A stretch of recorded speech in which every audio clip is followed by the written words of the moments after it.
This is Gareth Southgate, and this is the Three Lions podcast.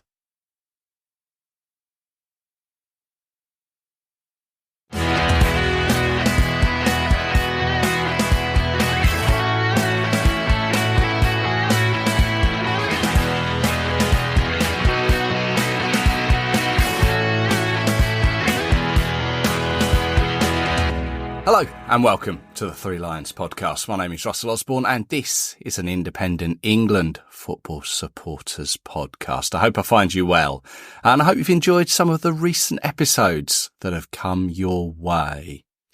Apologies that there was no Lionesses review. Shortly after this Sweden home match that I went to, I took a little family break to Rome. So I didn't get to see the Ireland game properly, but all in all, a fairly decent international window for the ladies. But by the time I'd have gotten something out, the moment would have really passed to comment on them both, so kind of hope you understand that.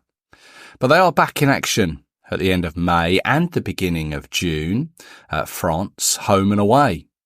So somehow I'll have to try and put something together at a similar time to the men's games that are being played against Bosnia and Iceland. I'll work that one out nearer the time. On to this episode. Now, I'm not a regular theatre goer, so it will come as no surprise to you when I struggle to remember any sort of stage shows that are about the game. Nick Hornby's Fever Pitch, I do remember, but that was an adaptation of a book. So I had to Google some. Perhaps you remember some of these, or maybe even went to see some of them yourself. So there was An Evening with Gary Lineker. That was a few years back now. There was one called Sing Your Heart Out for the Lads, and also one called Elton John's Glasses. Well, there you go. Diehards, the lot of us, all packed into this glorious stretch of land they call Wembley Way. Proud to be it, proud to be one, proud to be English. 3 Lions on our shirt, hoping and praying this will be the night that ends all the hurt. No rules today, no one's saying that you can't do anything, be anything. Bottles are being flung across the sky. People are swinging out from lampposts up high. We're throwing fences, flipping benches. Police are getting jittery. We are going to do Italy. My turn to do something crazy. My turn to be seen. To walk up on England's mountains green. This flare is going up my butt.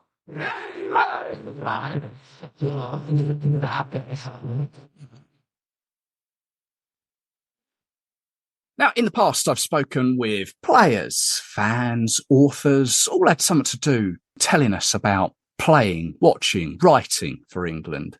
You may remember a little while back, I spoke with Kel Matsina, who played Raheem Sterling in the Dear England theatre performance. Well, there's a new show on the block, or on the stage.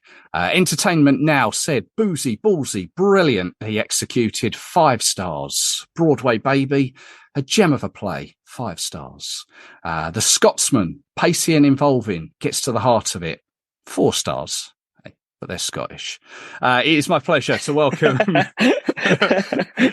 the Three Lions podcast, writer, performer, Alex Hill, curator of the new theatre performance, Why I Stuck a Flare Up My Arse for England. Alex. Oh, amazing. What an intro. Thank you, Russell. Brilliant. Thanks for having me on. No, welcome aboard. Welcome aboard. Wow. I want to say, how did this come about? But for the vast majority of England fans, we all know. But go on, tell us in your own words, how did this come about? Well, I mean, it all started kind of just after the main bulk of that COVID period in 2020 into 2021. And obviously England were going into the Euros, and a lot of the tournament got changed and rescheduled to mainly be played at Wembley. And as everyone knows, we did very well, got to the final. I watched most of the games in pubs in various fan zones around mates' houses. And on the day of the final, I was scheduled to be watching it around a mate's house. And I went on social media in the morning, and already London was just buzzing. Like, there was so many videos of people celebrating prematurely, obviously, but before just a ball had been kicked. Yeah, but the fact that we were in a tournament final and doing our thing, and it had been so long since that had happened, I think, and throw COVID into the mix of that, everyone was just so happy to be kind of out and about and have something to look forward to.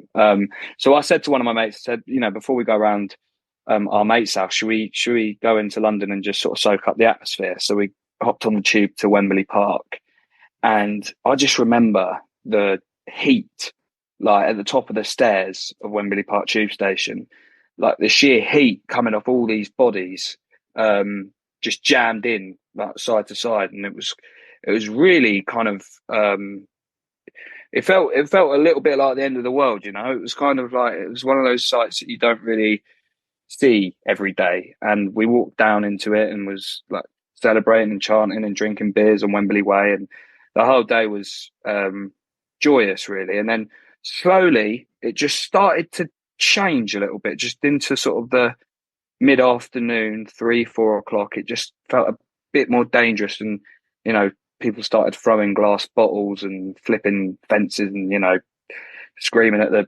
police and everything. And it was kind of time to leave, make our way to our mate's house. And that was when I was on the train, and the photo started circulating of the old bum flare man. Yeah.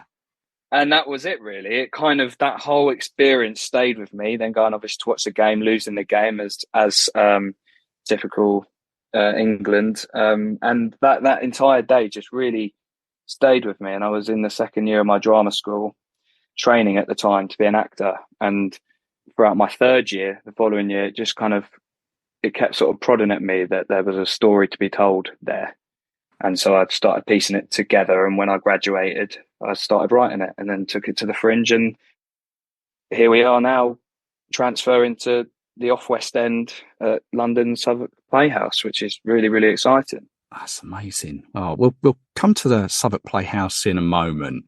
But yeah, I mean, it's interesting that from that day, what was it? It was either late June, early July. I can't remember the date off the top of my head. 2021 to now, sort of here we are, going to be mid-April going into May 2024. That's like 3 years. This has been sort of flipping around in your head. I guess you've written notes down of how to sort of like plan it out, and you've probably scrubbed things out and gone back to it and all these sort of things, and worked out who to bring in. One thing I sort of did think, did you find the fella who done it? I think his name's Charlie Perry, isn't it? Yeah, that's right. Yeah. So obviously that day, it wasn't an exclusive act to one person, but the famous photo taken by a guy called Elliot Franks, which I believe, and this could be completely wrong, but it was one of the most circulated photos either on the internet or in the press of 2021. Right. But yeah, he took that photo of Charlie Perry in Leicester Square. Yeah. You didn't say there was more people sticking flares up their bum elsewhere around London? I saw a few people. I saw it might have been the same guy, but on Wembley Way there was one guy with his trousers around his ankles, upside down, with a flare stuck in the other way round. So I don't think it's an exclusive act, but I think Charlie Perry's got to take credit for the one that really kind of made it viral, really. Did you find him? Have you spoken to him? I haven't. No, I permission. I reached out on Facebook to him, but I didn't know if it was his real Facebook page, and I never got a response. But the story that I created anyway is kind of largely fictionalized, yes.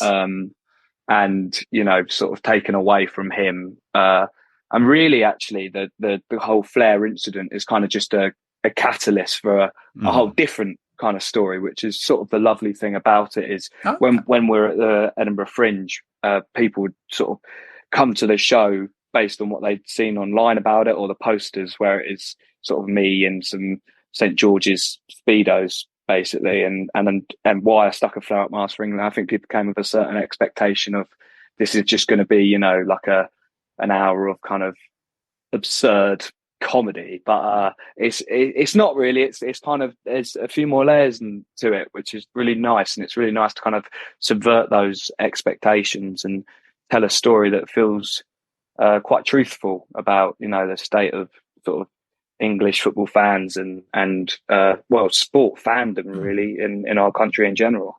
Yeah. Well, Edinburgh Fringe, I've got to be honest, it's somewhere that I've never been. My wife went last year and came back saying it's amazing. We've got to go together at some point.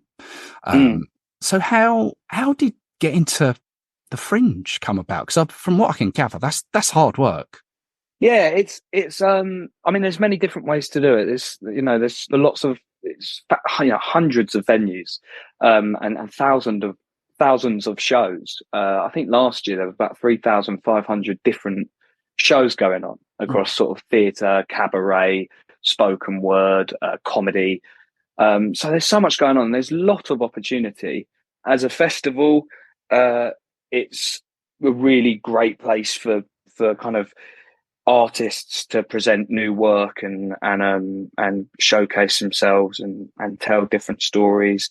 I mean, we did the play in what was a hotel conference room, or it might have been a hotel breakfast room that they'd put some theatre lights up in and some, you know, put a sort of a stage floor down, and we did it in there. And the morning after our last show, it got converted back for hotel breakfasts. So it's like an ever moving, fast paced, very at times overwhelming festival. There's so much going on. There's street performances.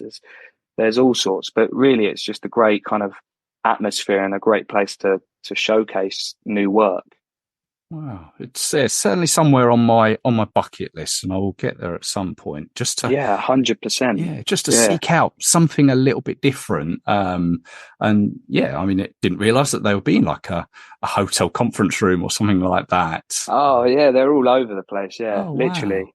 So from there at the Fringe, how was that sort of like honing it and sort of trying bits out before you were to take, because I imagine back then you didn't know where you were going to take it, but what was involved in the Fringe one to where you are now, about to put it on the stage in London, central London? Yeah, well, it really, it was the whole thing was financially and just kind of mentally or career wise, maybe a massive risk, because you take it, you don't know how people are going to kind of receive your work, and obviously you want to sell tickets and make the money that you spent on it back. And we were fortunate enough to be invited to do some previews before the festival. We did 2 preview nights at the Old Red Lion Theatre Pub in Islington, which is a beautiful old pub theatre, and very football based, actually. I think it's like the Norwich City home in London. Really? It's all sort of Norwich scarves and stuff behind the bar. Anyway, so they took us on for a few preview nights, which financially wasn't as much of a risk as the festival was. And then they said after the festival, you can come back for a week. And obviously the hope at the festival is that people see the work, they like the work, and they get involved in the work. And whilst that didn't actually happen at the Fringe, we got some lovely reviews and lots of really nice audience feedback. And as you said, the show was kind of, really kind of being embedded in like kind of growing, and I was finding different things out about it every night. So when we came back to London, some producers came in and just saw the show and decided that they wanted to take it forward and produce it. So now they're the ones responsible for, getting it to Southwark Playhouse and taking it back to the Edinburgh Fringe this year, which is really lovely. And they've been a massive help. in that process. So those people that came on board to help you sort of push it forward, I guess that's what sound and sort of directions. But is it just you yourself on stage, or is there other people? Yeah, so it's a one-man play. Right. So it's an hour basically of me chatting, and it's kind of it's hard work. It's the hardest thing I've ever done, really. I mean, I'm quite sweaty anyway. I'm a bit like Lee Evans, if you know that comedian. Absolutely sweat buckets on stage. So by the end of it, I'm absolutely knackered. But it is, it's really good fun. And what a one-man play kind of offers, it offers a real insight to that one character's mind and that one character's perception of things. And it's, their story from their side. And it's nice to be able to kind of portray a young man getting lost in, or, the idea of toxic masculinity and what it means to really be a die-hard football fan, and the lengths that you go to show support for your club or your national team. Well, you yourself are a Brentford season ticket holder, and you've been to see England as well. So I guess it's quite easy to sort of tap into that little bit of what you want to perform on stage, or do you sort of give it a little bit more? Oh yeah, no, I'm completely method. So I was at Villa away at the weekend. So I'll just keep that kind of persona all the way through the performances. Sheffield United at home this weekend. I'll just kind of obviously not. It's I think over like kind of 14 years of going to the football, I've really kind of like learned a lot about myself without sounding too wanky. But I do turn into a different person when I'm at the football, and I don't know what it is. I think it's just the passion, and it's a really great space to just kind of let that kind of energy that's been cooped up inside you over the week out, and put it into something kind of external to you. Yeah. And honestly, Brentford's kind of been an amazing club to follow. We've kind of only had great progression over the years, and it's also the social side of it. I get to see my mates every week and have some beers, and just football's more than just what happens on the pitch. And I think that's what the story of Whilst I Play Out Mass for England gets at. It's not just about kind of the 11 players on the pitch or the 22 players on the pitch.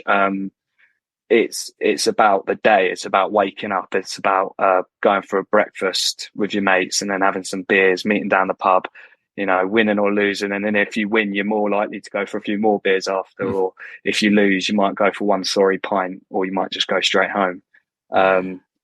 But yeah, so I don't know about you, Russell, but something happens when that the whistle goes, and you just feel like a different person for 90 minutes. Absolutely know what you mean, and I'm sure many people can sort of familiarise themselves with that scenario of a Saturday or I don't know, Tuesday night or whatever. Absolutely understand that. So the Southwark Theatre, where the Southwark Playhouse, isn't it? I believe. Yeah, that's right. Yeah. Where the performance is being taken place. Tell us a little bit about that. When does it kickstart? How can people go and see it? So we are at the Southwark Playhouse from the 17th of April until the 4th of May. So from the 17th of April until Monday, the 22nd of April is our preview period. And then we officially open on that Monday, the 22nd of April. So if you want to grab yourself a ticket, you can go to, I think it's www.southwarkplayhouse.co.uk, and then just go onto their What's On section and click on Why I Stuck a Flout Mask for England. Amazing. So that's the best way to go around getting tickets and getting involved. And that's am I right in saying that's sort of Elephant and Castle way? Yeah, so they've got two venues now, but the one I'm in is Southwark Playhouse Borough. And that's the closest tube station, Elephant and Castle. I see. Well, I see that tickets are sort of range from a tenner to £26. And so Tuesday and Saturday, you've got a matinee as well. So there's plenty of opportunities to see this, see the performance while I stuck a flare up my arse for England. I love saying it. I'll be honest. You'd be surprised. So many people can't actually say it. We'd get people coming to the Edinburgh Fringe run, and they'd be like, "Oh, I'm here to see the one about the firework with England." I knew what it was called. They just didn't want to say it. Excellent. So, I mean, I really wish you all the very best with this, and I'm really looking forward to coming to see it. Is this your first sort of probe into putting a performance on, or what else is in your mind about sort of going forward? What's on your CV? Yeah, so I graduated drama school, a place called Arts Ed, in 2022, in the summer of 2022, and all through drama school, you know, you're kind of told about how tough the industry is, and you know, rejection and auditioning and getting told no, and all these things. But you're also told, if you can, try and make your own work, whatever that looks like, whether it's, you know, grab a camera and making a short film, writing a piece of, you know, text, a play, finding somewhere to put it on, whatever it is, just so that you're not kind of sitting back and waiting for someone to allow you to you know, do what you want to do and do what you love. And that was, you know, there was a big, obviously, Phoebe Waller-Bridge did that.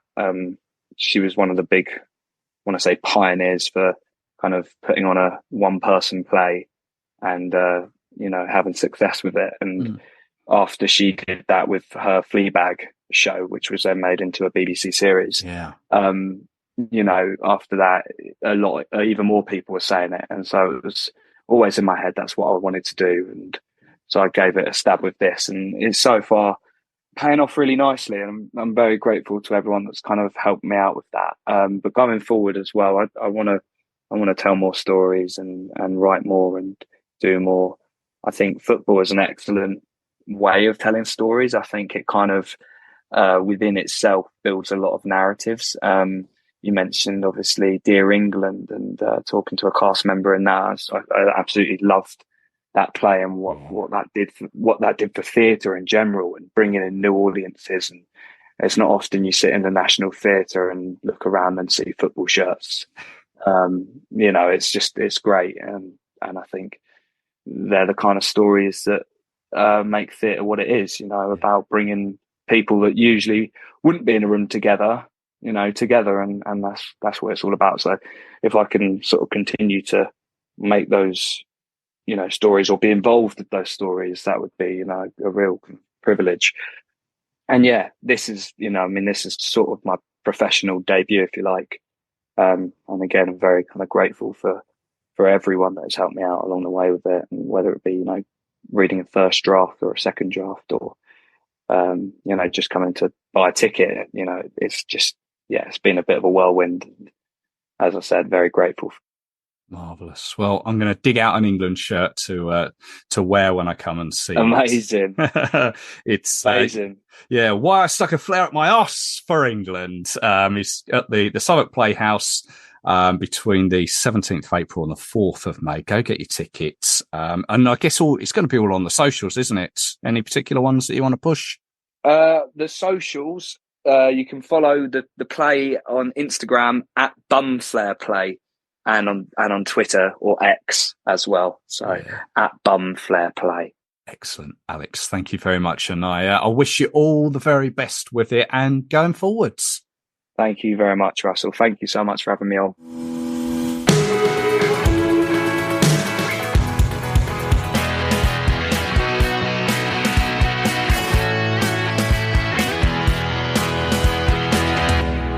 My many thanks go to Alex Hill there. Really enjoyed that.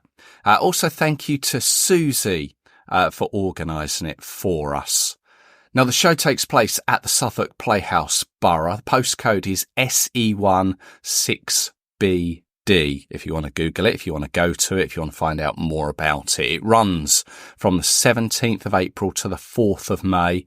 You can get your tickets from the website southwarkplayhouse.co.uk. You can also find them on social media. It's on Facebook, YouTube, Twitter and Instagram. Just follow at SWK Play, and the hashtag is hashtag bumflare, BUMFLARE, bumflare. As I said, I will be going along at some point, so keep an eye on my own Twitter feed and I'll post some photos there. If you are going yourself, enjoy it. Why not let me know what you think? But I'll be back with you very soon in this medium for some more England-related content. I hope you can join me for it. So until then, take care of yourselves. Cheers.